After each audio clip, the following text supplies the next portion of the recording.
Meus amigos, bom dia para todos. Quero agradecer ao Grupo Sheila, esse grupo pelo qual eu tenho um profundo, um enorme carinho e gratidão.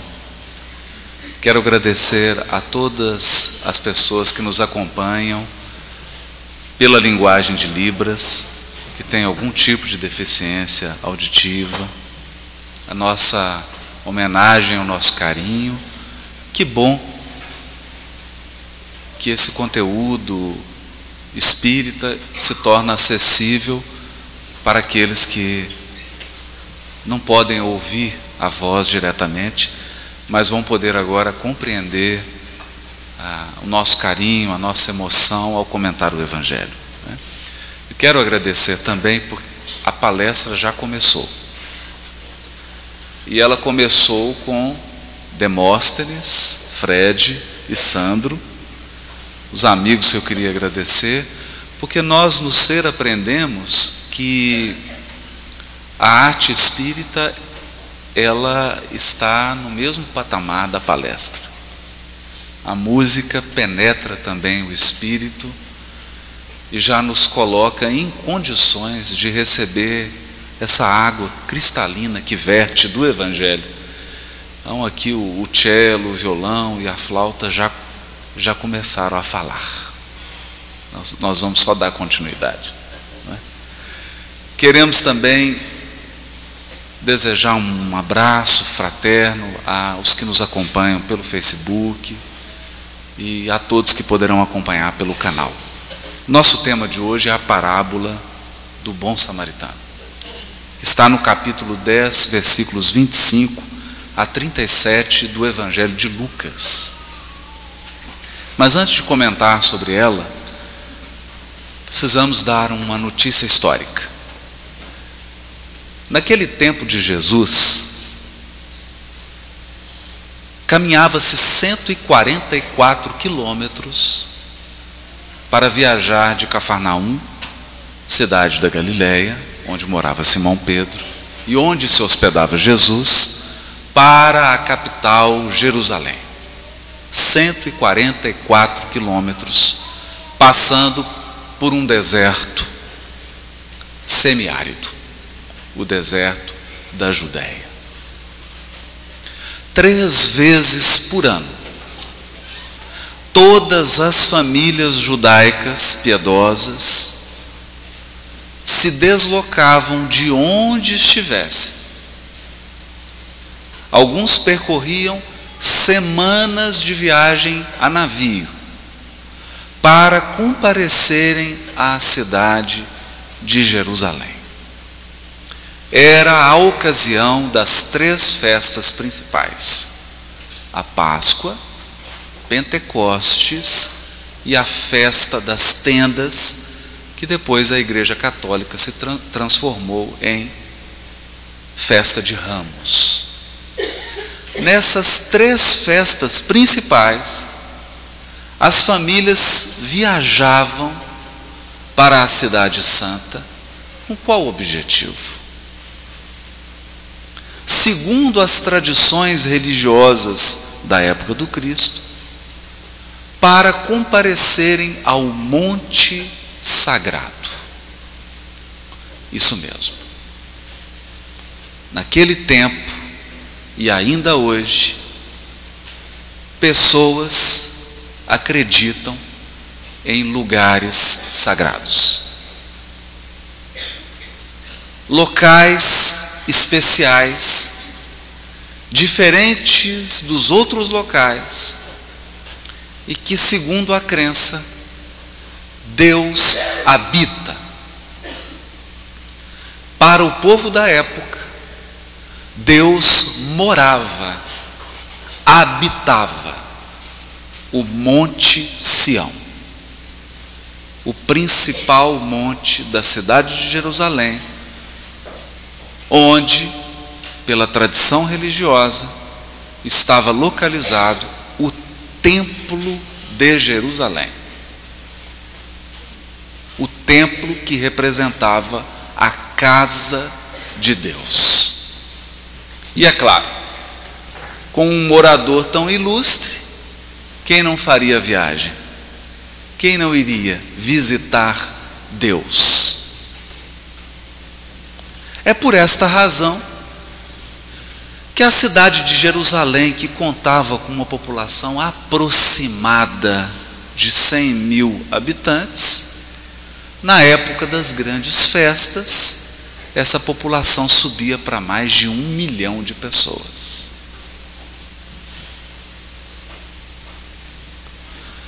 Alguns acreditando que veriam Deus, outros acreditando que seriam vistos por Deus. Mas nós vivemos em sociedade. Nem todos que compareciam a Jerusalém eram movidos por propósitos tão elevados. Dentre esse imenso contingente de pessoas, mais de 1 milhão, é claro que nós tínhamos também os ladrões. Não pode faltar ladrão. Alguns iam para assaltar, para roubar. E não podemos deixar de mencionar esse contingente, porque ele faz parte da parábola. Outros iam para trabalhar, porque precisavam trabalhar. Eram os guardas que atuavam no templo, milhares. Uma polícia armada que vigiava o templo de Jerusalém.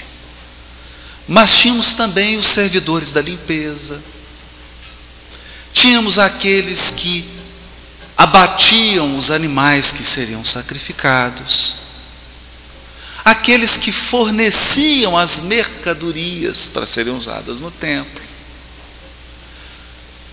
Tínhamos também, isso não pode faltar, um churrasquinho na entrada. Com tanta gente, quem que resiste? Um suco, um sanduíche de pão sírio. Então tínhamos de tudo. Mas chama-nos a atenção um grupo especial de trabalhadores. Esses trabalhadores eram divididos numa escala, um turno. Como os trabalhadores da saúde que cumprem uma jornada nos atendimentos das unidades especiais, das UPAs, uma jornada de 12 por 36, 12 horas de trabalho por 36 horas de descanso. Esse grupo de trabalhadores possuía um turno diferente. O ano era dividido, com 52 semanas, descontavam-se as semanas especiais dessas festas, e era dividido então em 24 turnos. Nesses 24 turnos, a pessoa do turno número 1 deveria comparecer a Jerusalém 2 vezes no ano. 2 vezes 24, se eu não estiver enganado, 48. Sobravam 4. E Yom Kippur, um dia muito especial, e o dia das 3 festas que nós comentamos. Nesse dia, nesses dias, ou nesses finais de semana, os turnos eram especiais. Nos demais finais de semana, cumpria-se o turno. Quem eram esses trabalhadores? Os sacerdotes. Os sacerdotes. Então, se você imagina o sacerdote como o padre da sua cidade pequena, esqueça. Qualquer semelhança não é coincidência. E ela é mínima. O sacerdote do templo não tem nada a ver com o padre da igreja. O trabalho do sacerdote era um trabalho muito específico. Muito específico. E ele o fazia noturno, em um desses turnos. Isso está narrado, por exemplo, no início do Evangelho de Lucas, porque nós conhecemos um sacerdote muito querido. Eu fico triste que às vezes a pessoa vai falar sobre a parábola do bom samaritano e fala mal do sacerdote, porque ele não ajudou o homem caído. Mas nós vamos aprender aqui que em 1 milhão de pessoas tem de tudo. Nós temos um sacerdote muito querido, Zacarias, o pai de João Batista, do turno de Abias. Eu não sei qual número é esse turno, se Abias é o 20º, é o 15º, 12º, 10º desses 24, mas ele fazia parte. Os turnos tinham nome. Isso significava que 2 vezes por ano Zacarias, pai de João Batista, ia até o templo de Jerusalém e lá ele oficiava. Isso significa que ele passava por uma preparação de 7 dias antes. 7 dias antes. Jejum, não poderia comer algumas comidas, precisava tomar banhos rituais, precisava limpar as mãos proferindo determinadas preces, um conjunto de rituais de purificação.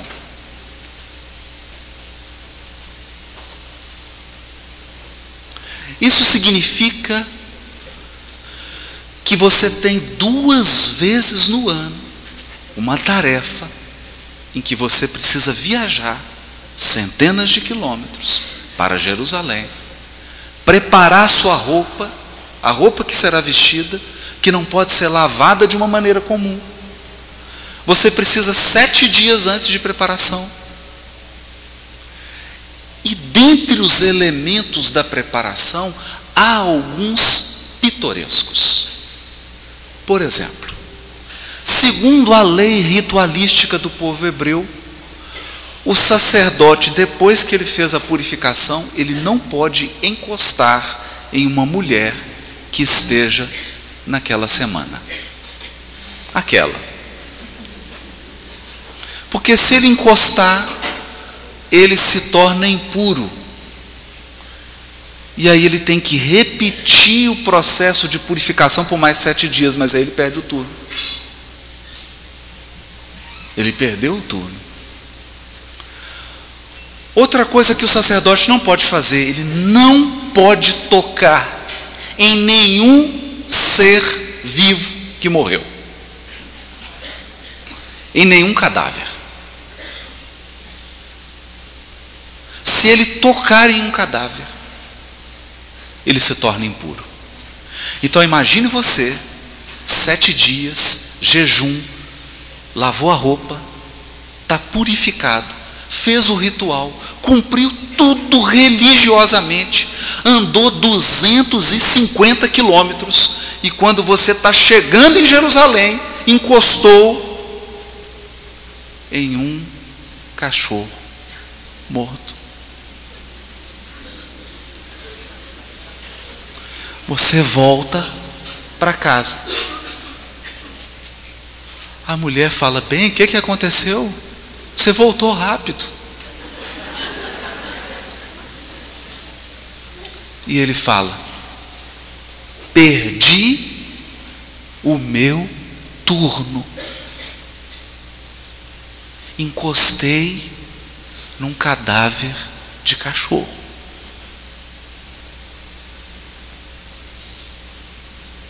É sério. É muito sério. Porque qual era o pagamento do sacerdote?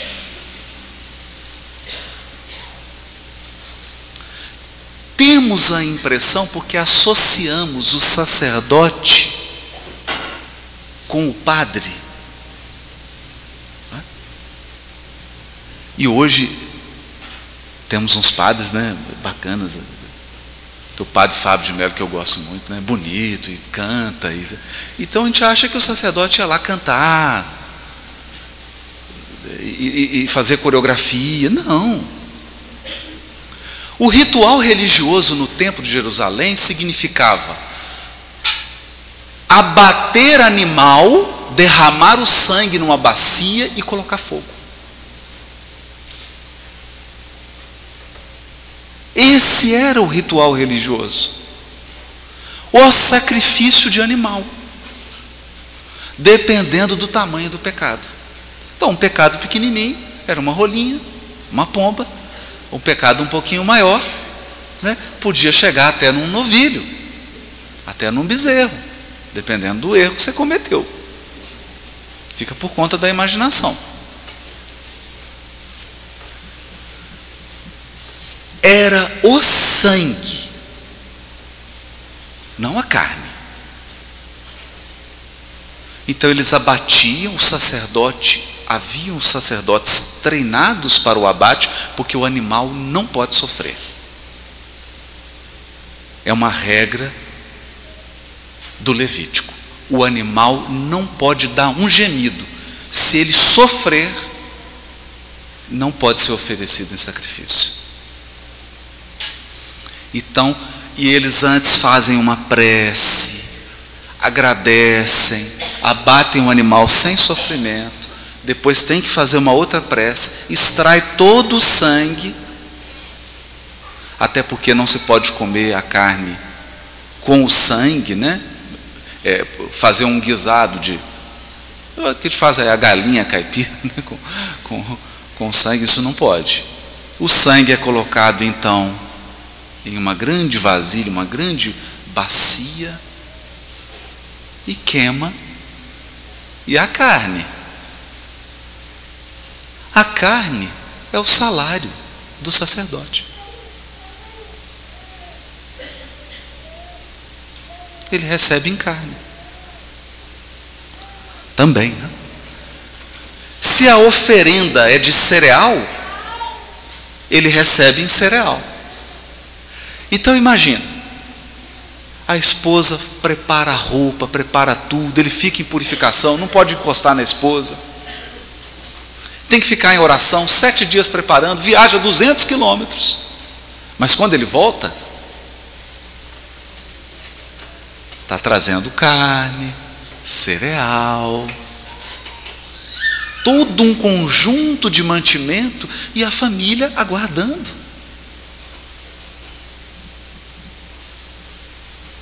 Importante a gente se dar conta dessa dimensão cultural e histórica, para que a gente leve a parábola a sério. É óbvio que o sacerdote possui seu auxiliar. O auxiliar do sacerdote, o assessor do sacerdote, é o levita, que tem que passar pelo mesmo processo de purificação, que também atua em turno, que está ligado a um sacerdote específico e que o ajuda no desempenho das suas funções. Agora vocês imaginem, 1 milhão de pessoas em Jerusalém. Tiramos os que foram lá para roubar, tiramos os que foram para se divertir, tiramos aqueles que foram para outras finalidades que eu acho que não convém agora falar aqui, nesse momento. Digamos que sobre 100 mil pessoas que foram lá para visitar Deus na sua casa, a casa de Deus. Foram lá ver Deus, viajaram, gastaram suas economias, alguns vieram de longe, se hospedaram na casa de alguém. Daí a importância da hospitalidade, porque o hebreu religioso entendia do dever, era um dever social hospedar. Naquela época, se você não contasse com a bondade de alguém que te hospedasse, era impossível sobreviver, porque as distâncias eram muito grandes, os deslocamentos muito dolorosos, muito difíceis. Hospitalidade era lei. Havia até uma tradição espiritual que dizia que aquela pessoa que violava a lei divina da hospitalidade, o fogo descia do céu e queimava essa pessoa, consumia ela. Era uma praga. Então, se alguém não te hospedasse, você pedia a Deus, e a lenda dizia que o fogo descia mesmo.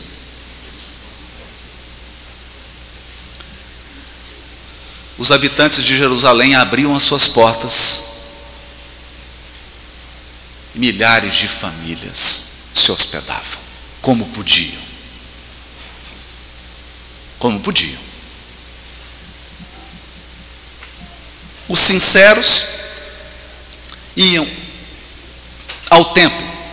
Imaginem 100.000 pessoas com pecado. Do pequeno, médio e grande. Imaginaram o trabalho dos sacerdotes? Nessas festas? Nessas grandes festas? A quantidade de oração de animal que seria sacrificado? A quantidade de purificação, porque segundo a crença deles, aqueles rituais purificavam. Aqueles rituais limpavam a alma.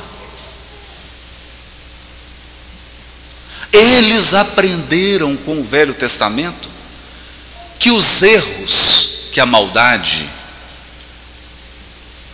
afastam de Deus.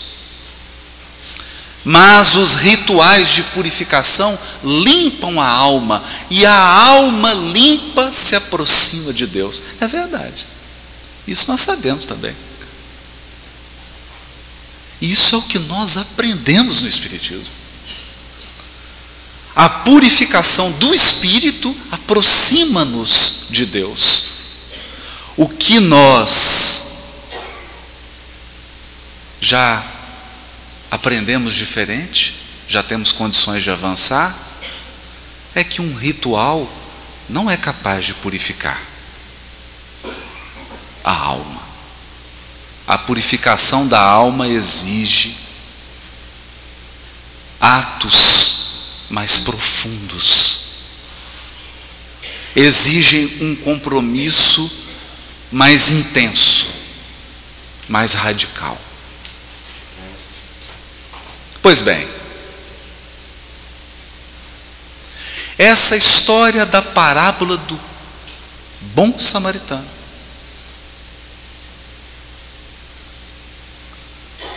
está como uma joia, como uma pérola,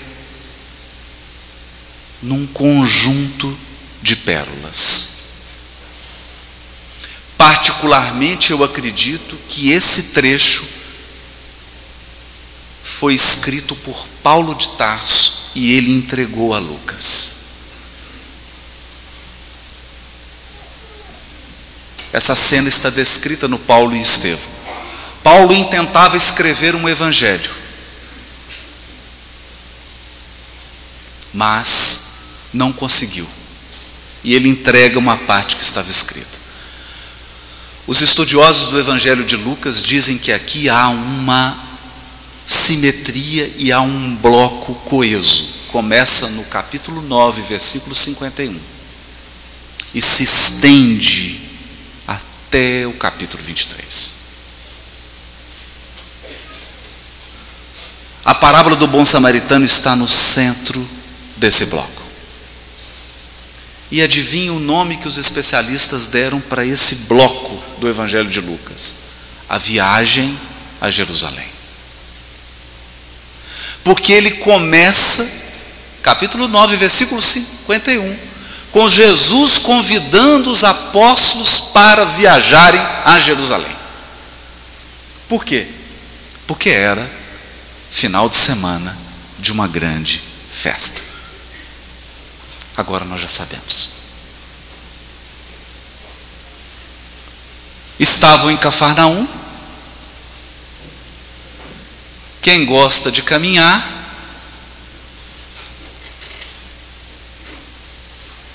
coloca uma sandália de couro, 144 quilômetros, sol a pino, poeira, deserto semiárido e Deus no coração. 144 quilômetros a pé. Jesus fez esse percurso várias vezes. 144 para ir, né? Para ir. Então, no momento em que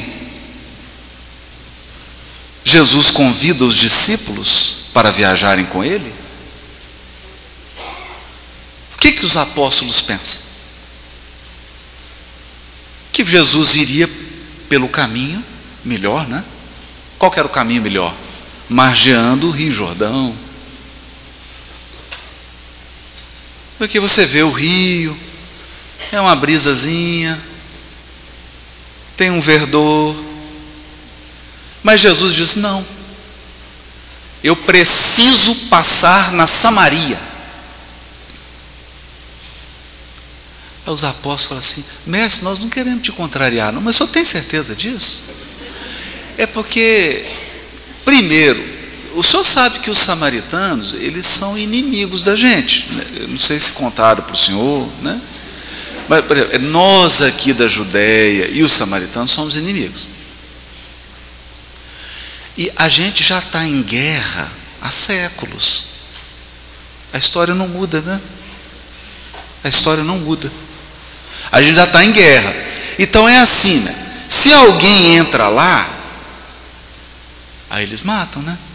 E se entra aqui, a gente mata, né? Então, o senhor tem certeza mesmo? O senhor quer passar por lá? Essa é a primeira objeção, mas é claro, pode ser superada, né, mestre? Mas tem uma segunda, que é assim: é o caminho mais longo, mestre. É o caminho mais cheio de montanha, mais cheio de deserto, cheio de pedregulho. Nós vamos subir, descer, parece Belo Horizonte. O senhor tem certeza que nós podemos ir reto na planície?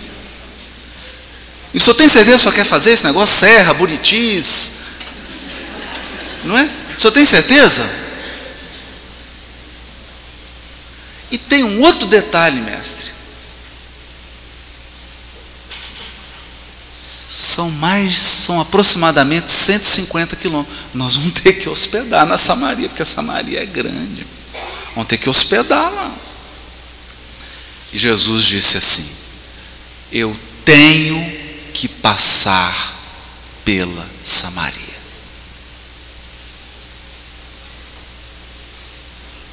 Então, João Evangelista, que era muito cheio de iniciativa, falou assim: então não preocupe mais, vamos formar uma comissão aqui que nós vamos procurar hospedagem. Nós vamos na frente. Tem uns amigos samaritanos, já começou aquele, né? Você conhece alguém? Não tinha WhatsApp, então tinha que, né? Foi na frente. Essa é a passagem do capítulo 9. João Evangelista foi na frente. Chegaram na Samaria, falou: nosso mestre, Jesus, gente, vocês não conhecem? Jesus. Não sei quem que é Jesus. Jesus, o Cristo. Conhecendo. Pois é, mas nós estamos passando com uma festa em Jerusalém, queríamos hospedagem. Ninguém deu hospedagem. João Evangelista, com outro que não é citado, quem foi com ele, volta. Você imagina, ele foi antes, volta frustrado. Quando ele chega, eu fico imaginando ele no caminho e pensando isso, porque o que era a tradição? quem nega a hospedagem, o que acontece? O fogo desce do céu, queima tudo. Então João já chegou e disse assim para Jesus: mestre, ninguém na Samaria deu hospedagem para você e para nós. O senhor quer que eu faça uma prece aqui para descer fogo, queimar todos os samaritanos?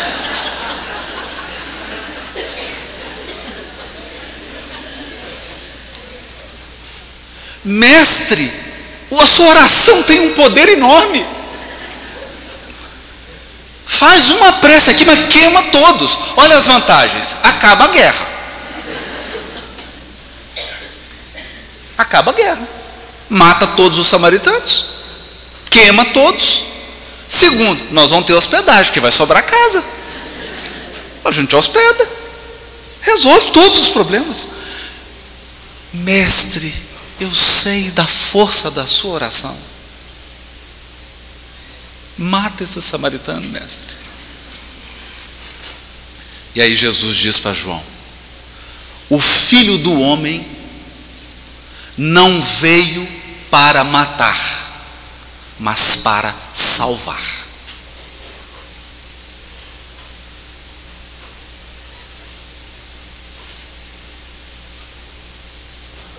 Para salvar.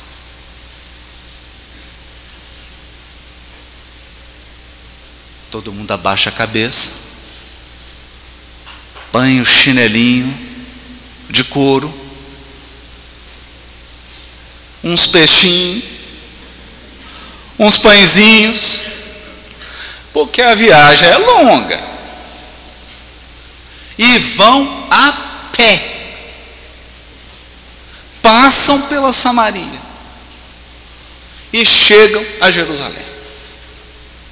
Agora eu quero que vocês imaginem, por 2 segundos, fechem os olhos e imaginem Jesus e os apóstolos.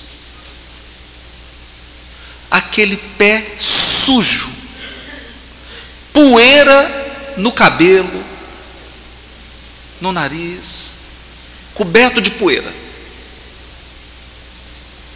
queimado de sol, morrendo de sede, com fome, cansados, 144 quilômetros a pé.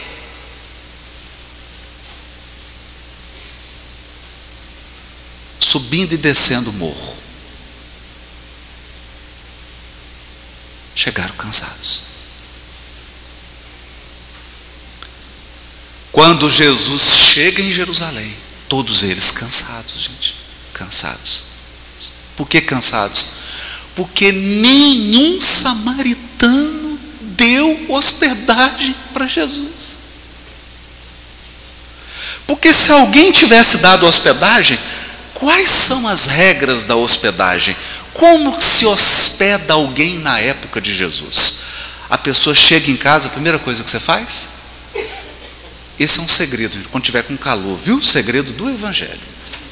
Uma bacia com água gelada.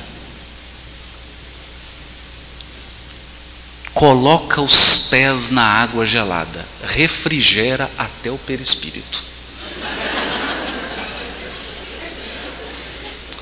Então, o primeiro dever da hospedagem era tirar a sandália do hóspede e dar uma bacia com água gelada. Porque ele coloca, gente, mas é um negócio assim indescritível. Aquele gelinho, é engraçado isso. Por exemplo, quando você está desencarnando, o pé também dá esse gelinho. É porque você está sendo recebido. Bom, mas ninguém quer isso agora, né? Vamos mudar de assunto.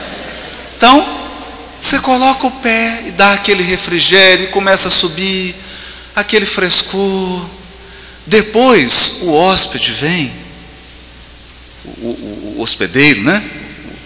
O anfitrião, vem com uma bilha de água fresca. E é claro, um peixinho, um pão sírio também, não, né? uma berinjela, um pãozinho sírio, aquele azeite. Então você refrescou, tomou água, só que eles não tiveram isso. Não tiveram. E quando Jesus chega em Jerusalém, há um anfitrião esperando por ele. Um anfitrião. Um homem que passou a vida inteira estudando os textos sagrados.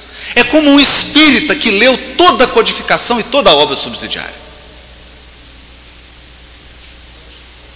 Então você está cansado, com sede, cheio de poeira, e você encontra um espírita que leu toda a obra, você fala, pronto, estou no céu, é Deus, eu vou vir, agora eu vou ver a Deus.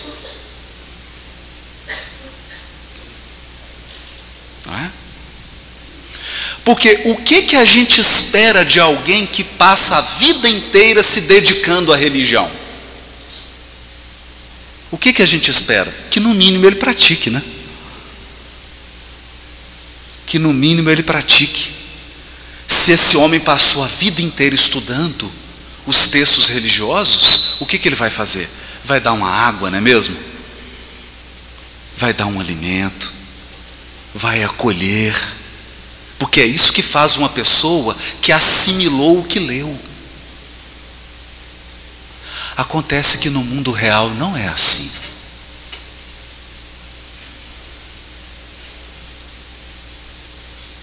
Não é assim.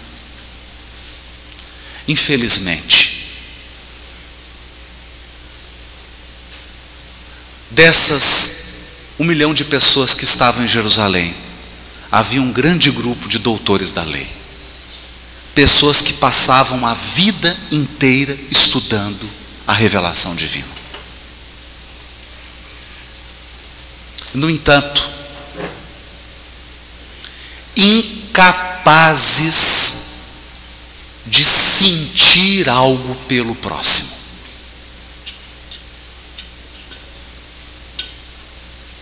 O doutor da lei se aproxima de Jesus, não oferece água, como o Rubatinho está fazendo agora, não oferece um pãozinho sírio com azeite, nem uma bacia com água para eles colocarem o pé que devia estar doendo. Não. Sabe o que ele vem fazer?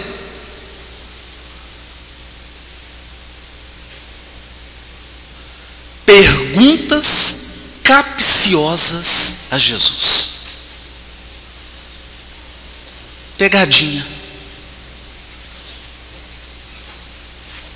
Perguntas maldosas para ver se Jesus cometia algum equívoco e ele tinha algum motivo para denunciar Jesus. É isso que você espera de alguém que passa a vida inteira se dedicando à religião?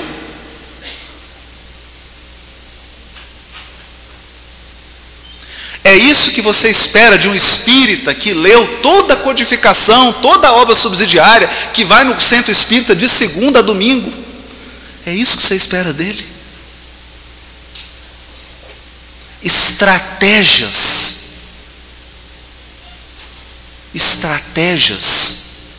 para puxar o tapete das pessoas? É isso que se espera de alguém que dedica a vida à religião?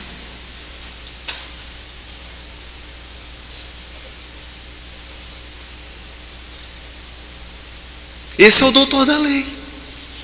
Esse é o doutor da lei que vai fazer perguntas maldosas a Jesus. E Jesus vai dar uma resposta para ele. Sabe qual que é a resposta de Jesus? Depois de ter caminhado 144 quilômetros, sem beber água, sem comer, sem descansar, sem hospedagem, subindo e descendo, no sol, cansado, cheio de poeira. Sabe qual que é a resposta de Jesus? A parábola do bom samaritano.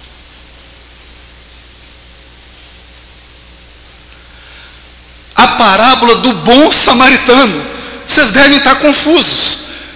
Quando Jesus diz a parábola do bom samaritano, João Evangelista deve ter tido aquela síndrome do avestruz, que é a vontade de você enfiar a cabeça no chão. Porque eles estavam cansados exatamente porque samaritanos não deram hospedagem. Mas acredite, não é porque você teve uma experiência ruim que você pode generalizar. Essa é a primeira lição da parábola. Eu tive uma blitz, eu tive uma discussão com o policial. Isso significa que todos os policiais são ruins? Não, meu amigo. Não. Pode ter sido a sua experiência. Não generalize. Alguns samaritanos não deram hospedagem, mas havia um bom samaritano. É o bom samaritano da parábola. Agora, o mais curioso, que dá até aquela amargor na boca, eu vou até tomar.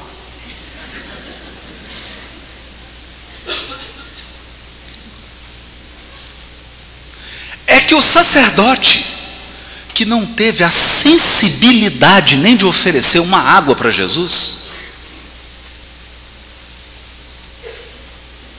teve que ouvir uma história amarga. Porque o herói dessa parábola não é um sacerdote. Não é um doutor da lei.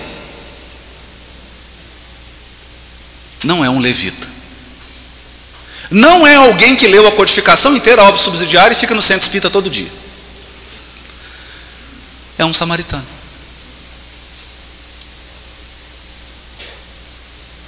Que é inimigo dele, que ele não gosta, que ele está em guerra.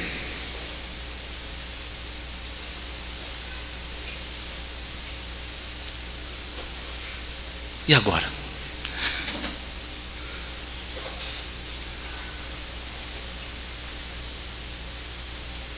Então, a gente às vezes lê essa parábola, mas não consegue perceber todos os sabores que ela oferece. E o primeiro sabor dessa parábola é jiló com boldo espremido.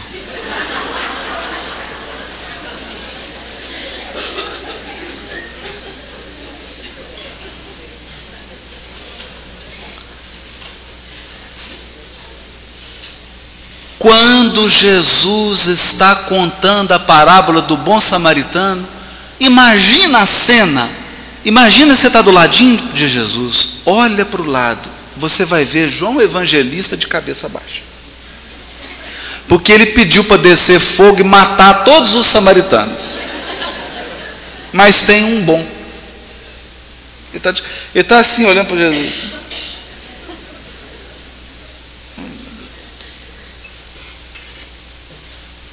Está todo mundo sem graça, porque esperava que Jesus fosse fazer uma crítica aos samaritanos.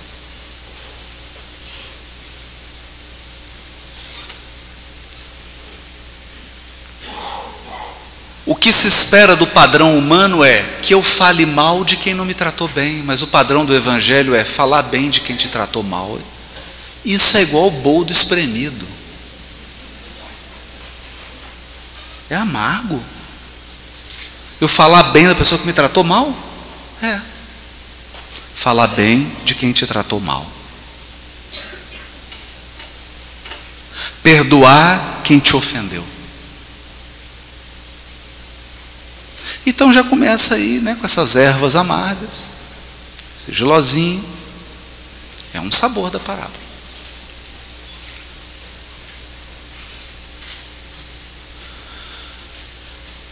Mas a parábola tem outras peculiaridades bem interessantes. Porque o doutor da lei faz várias perguntas. Para a gente não entrar em detalhes aqui que não convém, nesse momento, basicamente ele está perguntando para Jesus, eu vou traduzir em linguagem moderna. Ele está perguntando para Jesus assim: segundo a sua opinião, quais as características que uma pessoa tem que ter para Deus considerá-la justa? Para Deus aprovar, medalha de honra. Esse aqui é meu filho querido. O que eu tenho que fazer para Deus me aplaudir de pé? Essa é a pergunta do doutor da lei.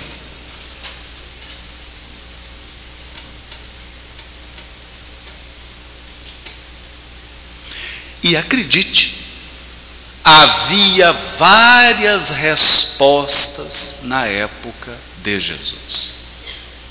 Por exemplo, tinha uma lista com 615 coisas que você devia fazer para que Deus te aplaudisse. 615.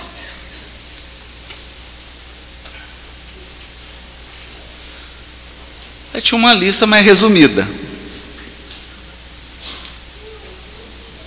Uma lista com 10 coisas. Um grupo de doutores da lei entenderam que se você cumprisse os 10 mandamentos, Deus levantava e aplaudia de pé.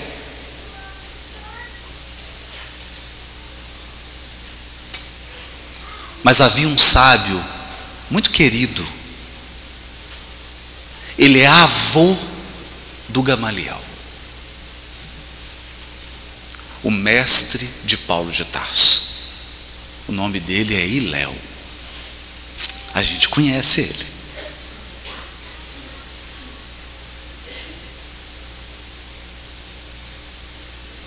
O Hilel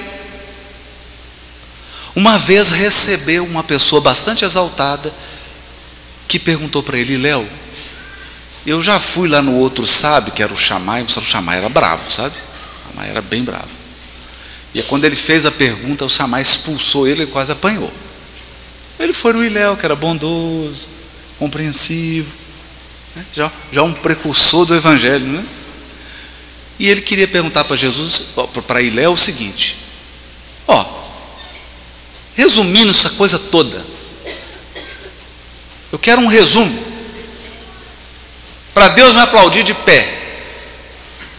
E eu vou fazer o seguinte: eu vou fazer isso aqui, eu vou dar um pulinho. Quando eu trocar de pé, eu quero que você me resuma todo o Velho Testamento. Eu quase apanhei do Shammai, porque ele disse que não tinha jeito. O Hilel falou: fique na posição.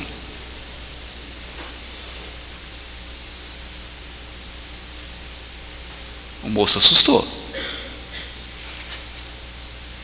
Quando ele trocou de pé, o Hilel: ama. Mas só isso? Ele falou assim: o resto é a explicação. Vá e estude. Por quê?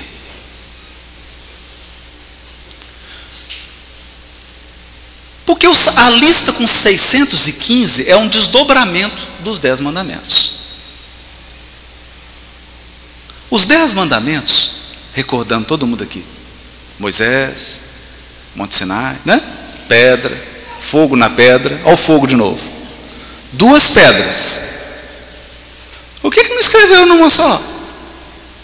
E o meio ambiente? Importante isso. 2 pedras. Por quê?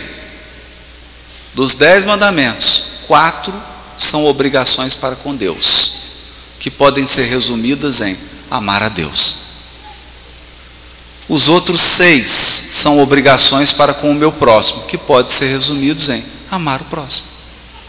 Então, qual que é o resumo todo do Velho, do Novo Testamento e do Espiritismo também? Qual que é o resumo? Amar a Deus, amar ao próximo.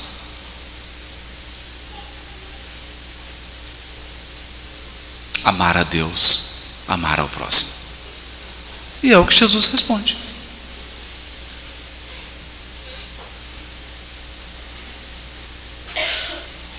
Mas eu pergunto: o ser humano gosta de coisas simples? Claro que não. A gente tem que complicar. tem que dar uma complicada. Depois que Léo estabeleceu isso, Jesus cita. O que está escrito na lei? Como você lê? E o doutor da lei mostra que ele estava atualizado. Não é? E Jesus respondeu. A conversa poderia ter encerrado aqui, só que aí a gente não teria a parábola do bom samaritano.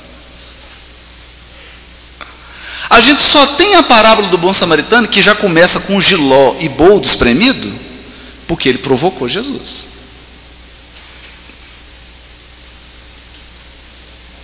Ele provocou.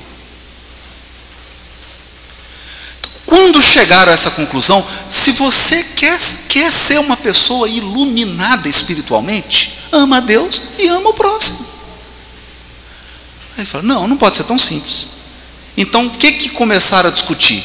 Quem é meu próximo? Quem que é meu próximo? E o doutor da lei, fica claro isso aqui, ele praticava uma corrente. Agora escutem isso. Escutem isso. Porque isso acontece hoje.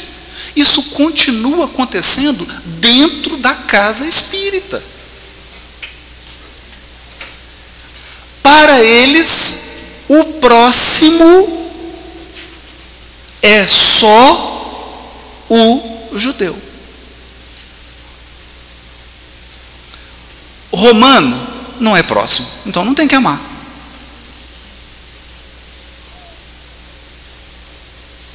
Entende?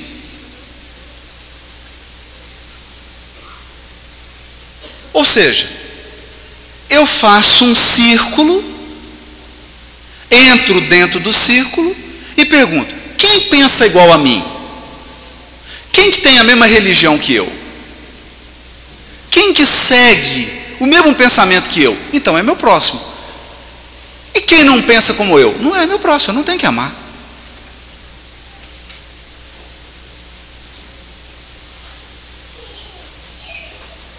Mas não acontece isso? Acontece. Então a pessoa fala assim, a pessoa está em necessidade. Está em necessidade? Ele é atleticano ou cruzeirense? Então já começa a selecionar. Porque se eu sou do Atlético, vou amar cruzeirense? Eu sou do Cruzeiro, vou amar atleticano? Bom, ainda bem que eu torço para o América. Não tem problema. Então, perceberam? Aí você fala assim, eu vou fazer oração, vamos fazer oração para os políticos do Brasil, porque estão precisando, estão precisando. Aí pergunta assim, mas de qual partido? Não, desse partido eu não oro, eu oro para eles afundarem. Não é assim até hoje? É assim até hoje. Né? É assim.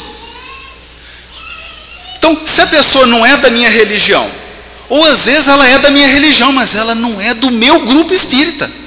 Não, eu amo só o pessoal que é do Sheila. O outro é do outro grupo, eu amo só o pessoal daqui. Ué. Eu tenho que amar e ser caridoso com o frequentador do grupo que eu participo. Agora o outro grupo não, outro grupo é outro grupo. Não tem assim? A pessoa que é de uma igreja da outra?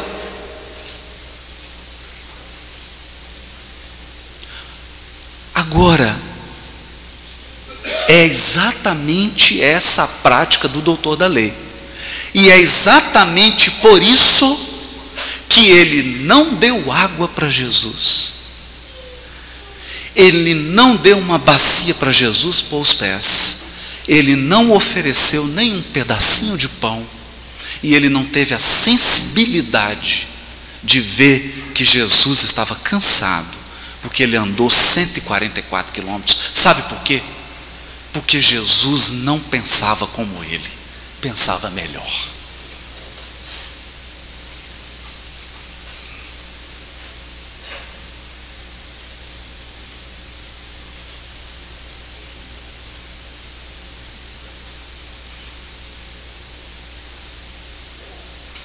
Se Jesus tivesse vindo para aplaudir todos os equívocos, ele seria amado. seria amado. Seria recebido, aguinha, pãozinho, azeite. Mas acontece que ele veio transformar, melhorar, aperfeiçoar, salvar. No sentido de salvar, de preservar quem está em risco espiritual, preservar quem está tombado, resgatar. Esse é o sentido de salvar.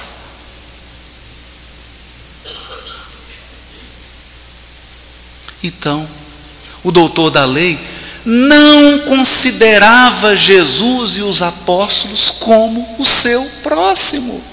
Era um estranho. Eu só tenho que amar meu próximo. Então ele não se sentia obrigado a amar Jesus. Então que Jesus ficasse com sede, que ficasse cansado, que ficasse com calor, que ficasse com fome. Entende?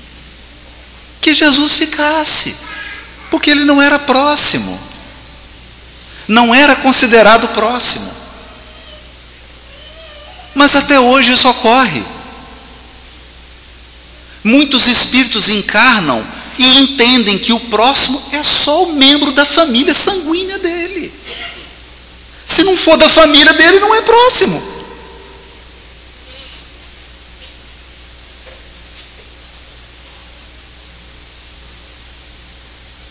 Ou encarnam e falam, não, próximo é a pessoa da minha religião. Se não for da minha religião, eu não amo. Nós tivemos uma cena que levantou-se, quem denunciou esse fato é um pastor que eu tenho uma profunda admiração por ele, René Kivitz, um pastor protestante. E ele publicou um artigo num jornal de grande circulação, porque jogadores de futebol foram convidados para visitar uma creche de crianças. Quando chegaram lá, descobriram que a creche era espírita. E alguns jogadores evangélicos se recusaram a entrar. As criancinhas órfãs, aguardando para ver o jogador. Então o pastor René Kivitz chamou a imprensa e disse: eu sou pastor evangélico, não é isso que nós aprendemos no Evangelho. Não é isso que nós aprendemos no Evangelho.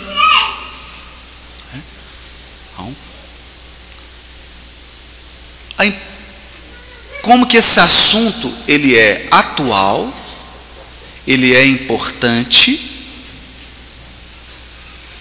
e ele faz parte da nossa vida. Agora, a pergunta feita pelo doutor da lei é: quem é meu próximo?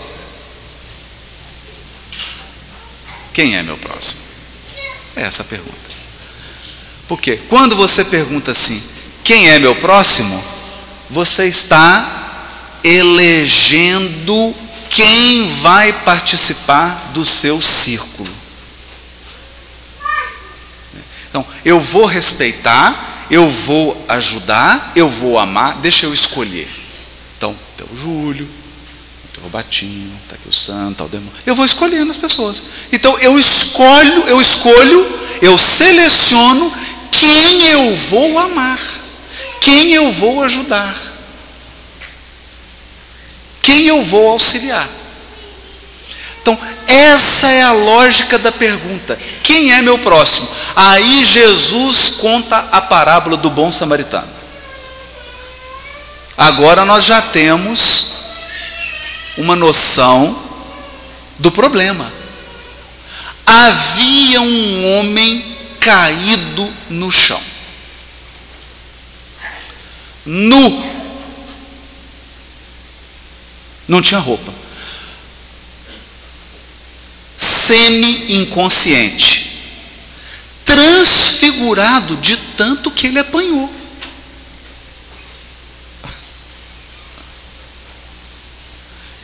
Então, eu vou fazer uma pergunta aqui. Se eu colocar um gaúcho sem bigode, um mineiro e um goiano no chão, espancado, todo inchado e machucado, semi-inconsciente, como é que você sabe que é gaúcho? Ele não está falando, está semi-inconsciente.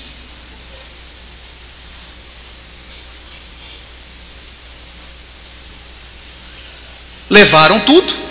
Se fosse um mineiro que estivesse levando um queijo, você identificava, mas roubaram tudo.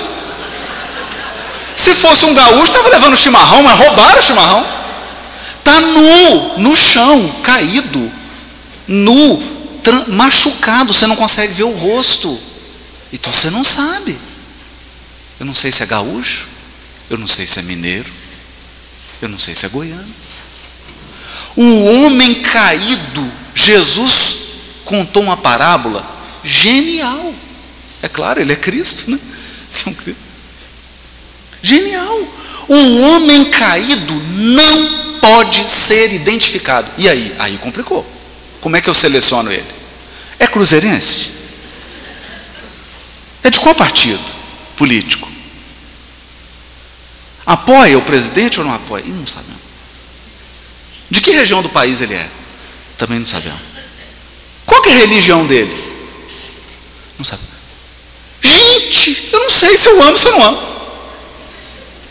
Eu amo? Não amo. Amo? Não amo. Ajudo ou não ajudo? E se ele for alguém que pensa como eu?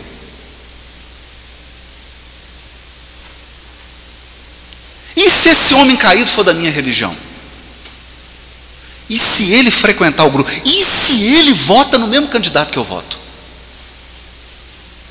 E se ele apoia o partido que eu apoio? O que eu vou fazer? Eu amo ou não amo? Entenderam? Então Jesus colocou um paradoxo. Um paradoxo. Uma pessoa que não pode ser catalogada.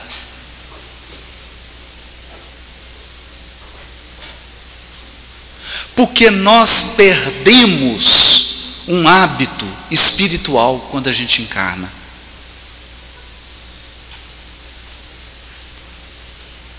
O hábito de ver as pessoas como elas são. E não pela posição da encarnação. Então você é um espírito. Você está num corpo masculino, está num corpo feminino. Mas você entende que você é mais do que o corpo?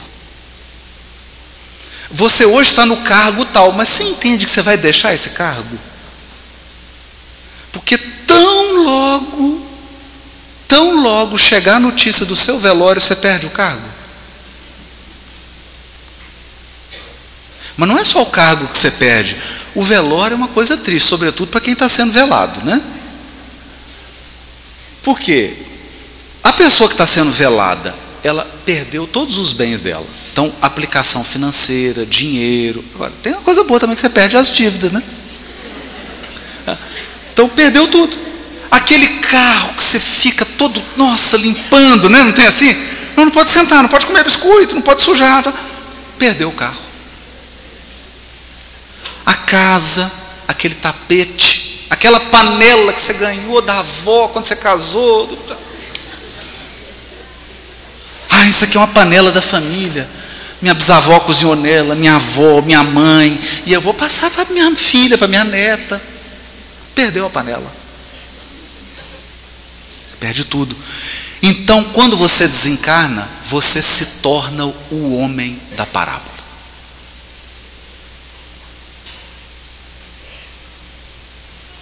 Você é um ser humano.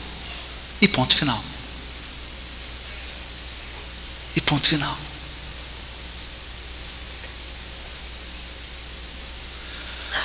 E aí imagine a cena. Está lá aquele homem caído. Você não sabe nem se ele está morto. O sacerdote olha e fala assim: Virgem Maria. Não tinha Maria ainda, né? Meu Deus. Não tinha Maria ainda, né? Meu Deus. Eu andei 200 quilômetros. Se esse homem está morto, eu encosto nele, eu não posso trabalhar no meu turno. Se eu encostar nele, eu fico impuro. Aí eu chego em casa sem cereal, sem carne, minha mulher me mata. Olhou para o homem e falou: deve estar morto. E também nem sei se ele é meu próximo. E foi embora. Entenderam agora a genialidade da parábola de Jesus? Conveniência. Conveniência. É fácil falar assim: amar a Deus e amar ao próximo. É simples, não é? Mas por que a gente não ama? Por conveniência. Conveniência. Pactos. Pactos de encarnado. Eu não ajudo porque não é do meu partido, que não é do meu time, que não é da minha religião. São as conveniências do encarnado. As conveniências que o velório destrói.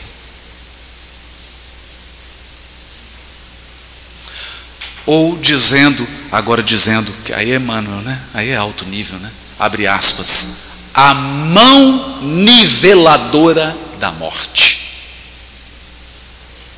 Mão niveladora.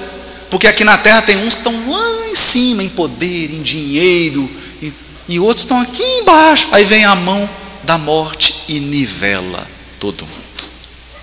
Todo mundo igual.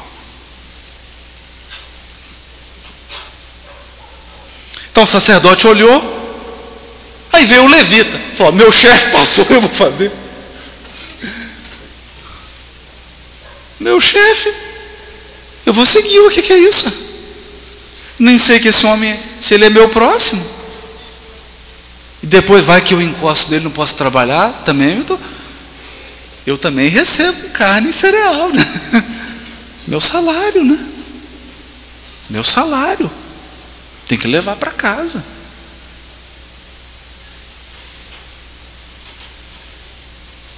E o doutor Lalei, com os olhos desse tamanho, olhando para Jesus e falando assim: me dei mal.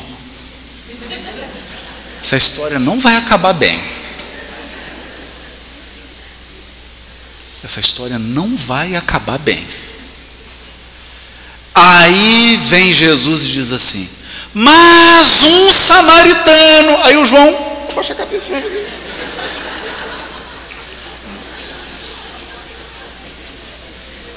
Um samaritano que ia de viagem, é apóstolo de cabeça baixa, é doutor da lei, coçando os dedos. Essa história não vai acabar bem. Samaritano que ia de viagem. Agora, viagem para Jerusalém? Para ver Deus? Para ver Deus? Para encontrar com Deus? Não, na direção contrária. Jericó. Balada. A muvuca. Barretos. Essa da boiada. Todo mundo indo para Jerusalém e ele descendo. Samaritanos, vamos falar: meu Deus do céu, né? Os mais puritanos deviam estar assim: que parábola de mau gosto. Que parábola de mau gosto essa, né? Que coisa horrível. Ele ia de viagem, olhou, e todo mundo já sabe o que ele fez. Todo mundo já sabe o que ele fez. Sabe por quê? É simples o que ele fez. Ele fez tudo que era necessário. Não precisa descrever. Ele fez tudo que era necessário. Tudo, tudo, tudo. Ele tinha um kit de primeiros socorros. que era azeite e vinho, porque o vinho ele faz o papel da água buricada, ele limpa a ferida, então ele limpou para não dar infecção. Olha,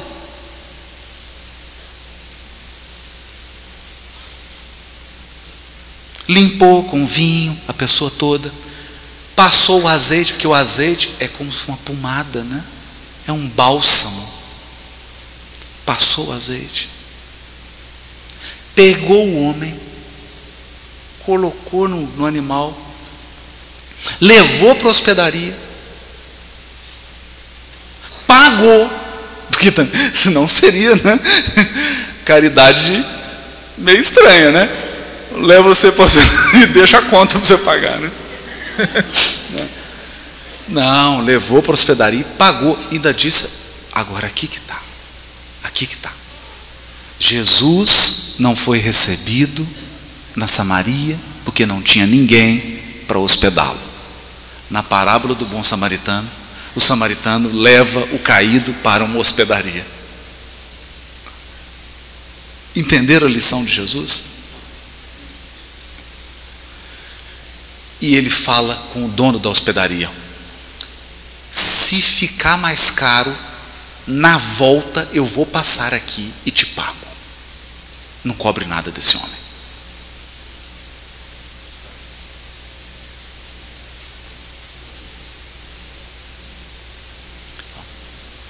Antes da pergunta principal, que é a pergunta do final do seminário, que é a pergunta que vale a sua ida para uma região celeste do mundo espiritual, a pergunta que vale a sua iluminação espiritual e a sua purificação espiritual. Daqui a pouquinho tem uma outra lição antes. Há sempre um bom samaritano, não generaliza. Não generaliza, nunca. Não generaliza. Em todos os lugares, em todos os cargos, em todos os postos, em todos os países, em todos os lugares, há sempre alguém bom. Sabe por quê? Porque os bons sustentam o mundo em silêncio, enquanto os maus fazem bobagem.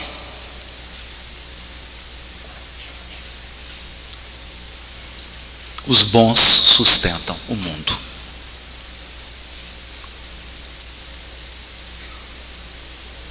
Isso nos recorda, a pessoa me contou, eu não lembro o detalhe, que estava com o Chico em São Paulo andando no carro, e eles estavam andando numa velocidade. De repente, uma senhorinha atravessou a rua. E ela estava com a bolsinha dela, mas do jeito que ela estava olhando a bolsa, ela passou a rua. Ela não viu que ela estava na rua, ela não viu que tinha carro. Saiu de órbita e atravessou a avenida. E a pessoa que estava dirigindo deu aquela freada e falou: Deus do céu, Chico, quase que eu mato uma dona e você dentro do carro. Ia matar a senhorinha com o Chico do lado. Que karma. Aí, assustado.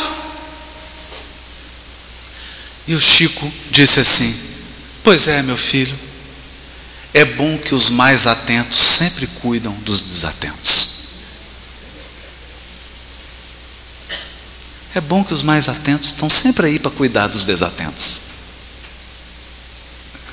Porque isso é viver em sociedade. Olha, eu posso sofrer um acidente de veículo e ficar inconsciente. Aí vai entrar uma pessoa lá, vai abrir a porta, vai me tirar, vai me colocar no chão, vai chamar o SAMU, vai atender.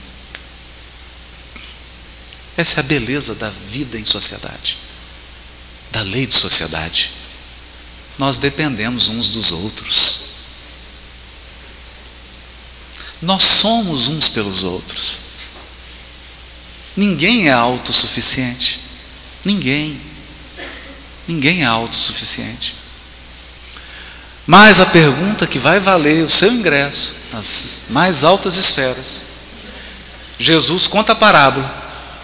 O doutor da lei estava assim, pálido. Agora quem estava cheio de poeira era ele. Estava pálido, pálido. Qual foi a pergunta que ele fez para Jesus? Quem é meu próximo? Quando você faz essa pergunta, tem um detalhe aqui. É você que está escolhendo. Quem é meu próximo? Deixa eu ver. Ah, você lá do fundo. Esse aqui. Eu estou escolhendo, né? Quem é meu próximo? Aí Jesus pergunta para ele no final da parábola: quem foi o próximo daquele que caiu? Mudou o ângulo.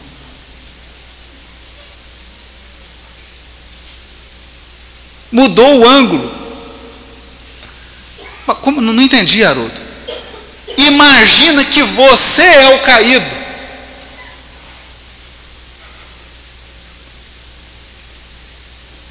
Sabe quem é o próximo? É aquele que escolheu te amar.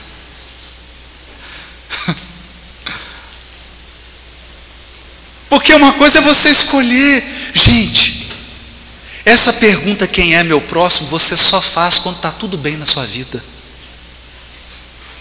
Porque quando você está passando por luta, você não pergunta isso. Se você entra num hospital com uma crise renal, você não pergunta, quem é meu próximo? Você se joga nos braços da enfermeira, do enfermeiro, do médico, fala, pelo amor de Deus, me ajuda. Eu não estou aguentando de dor. Aí vem cá, e deita, e já te dá. Você fala, ai meu Deus. Percebe? Então, somente quando você experimenta a outra face. A parábola do bom samaritano é sim a parábola sobre a caridade. Mas nós temos um vício de pensar na caridade de uma maneira distorcida. Toda vez que a gente pensa na caridade, a gente pensa a gente fazendo caridade com os outros. Você nunca pensa os outros fazendo caridade com você. Não é? Assim, caridade. Eu vou levar um alimento para uma família que está faltando. E se estiver faltando alimento na sua casa?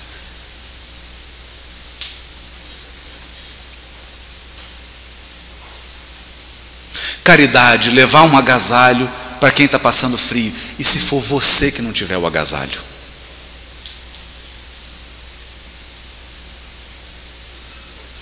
Caridade é ouvir a pessoa que está em desespero. E se o desesperado for você?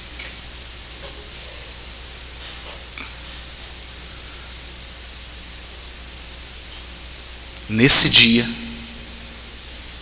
você vai entender que a lógica do Evangelho é outra. Não é quem é meu próximo, é quem foi o próximo daquele que caiu. Porque o caído pode ser você, mas pode ser seu pai, pode ser sua mãe, pode ser sua filha, pode ser o seu filho. Belo Horizonte, Hospital João 23. De madrugada, entra um rapaz vítima de um acidente de moto. Dá entrada no pronto-socorro, em estado gravíssimo. Os enfermeiros chamam o médico, que, exausto de tanto atendimento, tinha tido um intervalo ali de 15, 20 minutinhos para descansar um pouco. Batem na porta. Doutor, o caso é grave, eu já estou indo. E ele demora um pouco, cochila, eles batem. Doutor, acorda, é muito grave, o caso é muito grave. Não, já estou indo. Demora mais um pouco e fala, doutor, vai morrer. O médico então vai, anda. Quando ele chega, era o filho dele. Foi a óbito.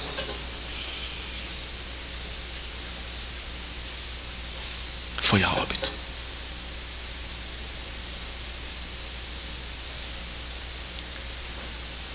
Então, a parábola do bom samaritano termina.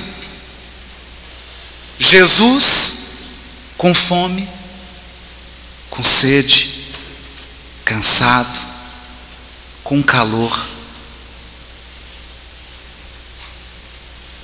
tentando tocar o coração daquele homem que leu toda a codificação e toda a obra subsidiária, perguntando para ele: quem é o próximo daquele que caiu?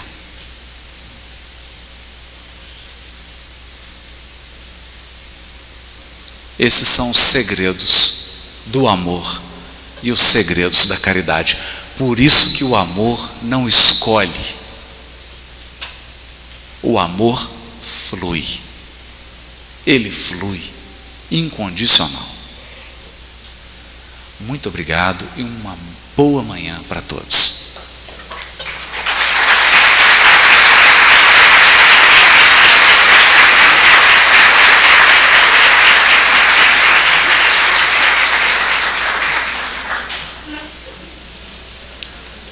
Meus irmãos queridos, pedimos que se mantenham ainda sentadinhos aí no salão mais um pouco, porque nós ainda não encerramos o seminário. Magnífico, uma reflexão magnífica. Eu estou encantado. Queridos irmãos, agradecemos muito a Jesus por termos amigos como esse, que vem aqui à nossa casa para nos trazer esse nível de reflexão. Que maravilha, é um prêmio para nós. Queridos irmãos, todos os livros que o Júlio Adriano mostrou aqui, todos os DVDs estão lá na nossa livraria.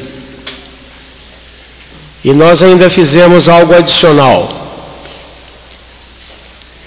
Temos um bazar de bijuterias aqui do lado,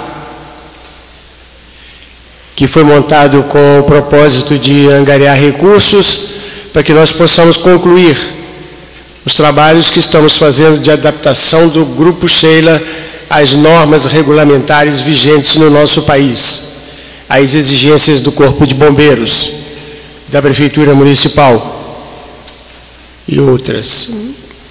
Queridos irmãos, nós queríamos pedir então mais uma vez que não desçam antes que o Haroldo desça, para que ele possa recebê-los lá embaixo. Nós vamos fazer música. Não é isso, Demóstenes? Mas a prece no final de tudo, né, Fred? Sempre a sua sugestão? É assim? Então nós vamos fazer uma música, Fred, é isso? Uma música e em seguida vamos fazer a prece, meus irmãos. A prece é muito importante, de agradecimento a Deus. E a prece quem vai fazer para nós vai ser ela. Ela aqui, ó. Ela consegue mostrar a língua brasileira de sinais quem é a pessoa que vai fazer a prece? Ela. Essa valorosa colaboradora do nosso coração, pessoa que nós aprendemos a amar muito, né? Nós vamos fazer a música primeiro, Leandro, depois aqui você vai fazer a prece, tá bem?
sei que lá também está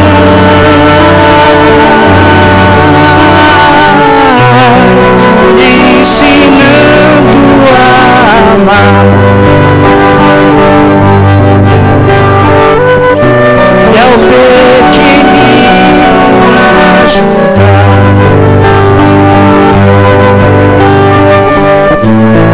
Tens perfume de flor,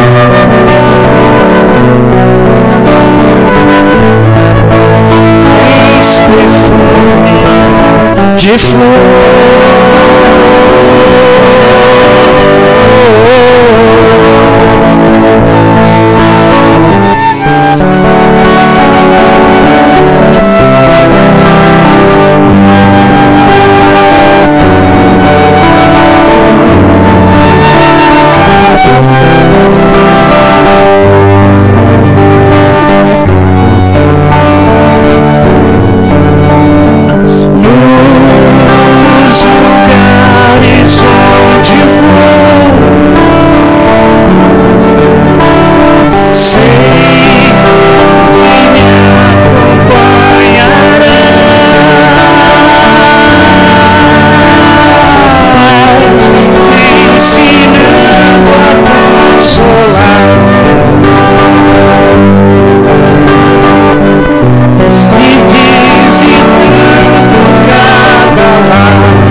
Sheila, faze meu teu caminhar.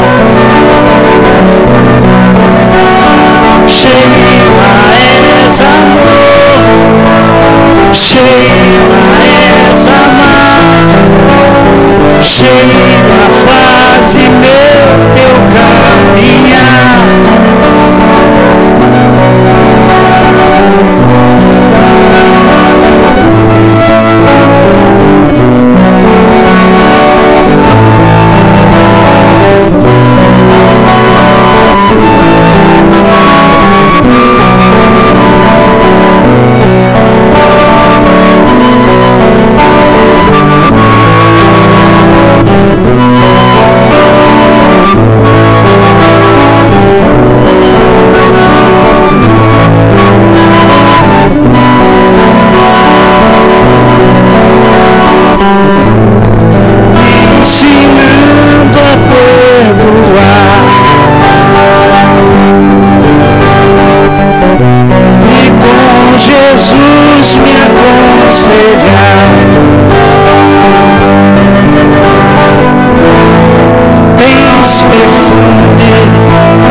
Pai, amado Mestre Jesus, agradecemos a oportunidade de estarmos aqui reunidos nesse dia iluminado.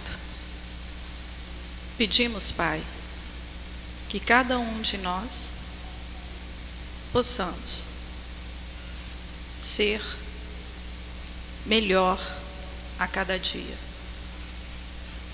Que não sejamos os doutores das leis, conhecedores da doutrina espírita, mas que possamos, a cada dia, sentir a fraternidade, amando o próximo, entendendo que cada um é único, que cada um tem o direito de ser o ser. Pai amado, abençoe a nossa pátria, para que sejamos inclusivos, para que possamos amar o diferente de mim,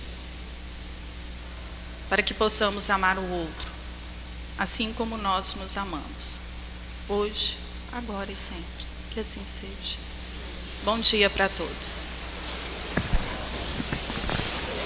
Então nós damos por encerrado o seminário. Todos tenham uma ótima manhã.